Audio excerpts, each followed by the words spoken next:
Menko Perekonomian Airlangga Hartarto optimis terhadap prospek pertumbuhan ekonomi di tahun 2022 di tengah kewaspadaan akibat COVID-19 yang semakin meningkat di sejumlah negara. Presiden Indonesia diharapkan dapat melihat langsung investasi masuk Indonesia. Menteri Keuangan juga mengatakan bahwa pemerintah saat ini sedang mengupayakan dan dapat memacu pertumbuhan perekonomian dengan target dan arahan APBN. Menteri Koordinator di bidang perekonomian Airlangga Hartarto memastikan berbagai upaya penanganan ekonomi dan sosial masyarakat yang dilakukan pemerintah sampai saat ini telah sesuai dengan jalur atau on the track. Menko Airlangga mengatakan hal itu terlihat dari pertumbuhan ekonomi yang semula kontraksi 5,32% pada kuartal kedua 2020 menjadi minus 2,07% dan diproyeksikan akan tumbuh sekitar 4,5% sampai 5,3% pada tahun 2021. Pertumbuhan tersebut didorong dengan adanya program pemerintah terkait dengan pemulihan ekonomi nasional.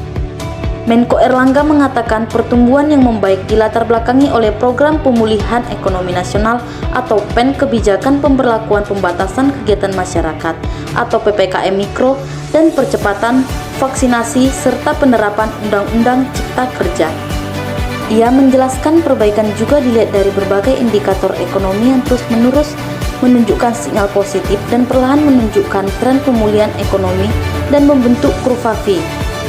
Ia menunjukkan sektor yang mulai pulih dan berkontribusi besar terhadap PBB meliputi industri pengelolaan konstruksi dan perdagangan, sedangkan sektor yang masih mampu bertahan bertumbuh positif adalah infokom, kesehatan, pertanian, dan pendidikan.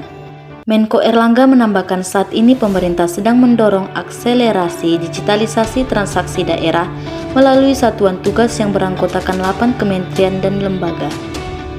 Tujuannya adalah mendorong implementasi elektronifikasi transaksi pemerintah daerah atau ETPD dengan pengembangan transaksi pembayaran digital masyarakat untuk meningkatkan integrasi ekonomi dan keuangan di tingkat daerah.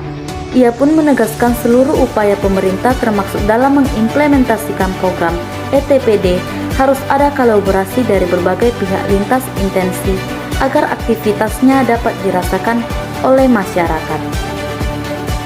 Sekian Permisa, sekilas informasi pada hari ini. Saya Nurhawati Syalagan pamit undur diri dan selamat menjalankan aktivitas selanjutnya.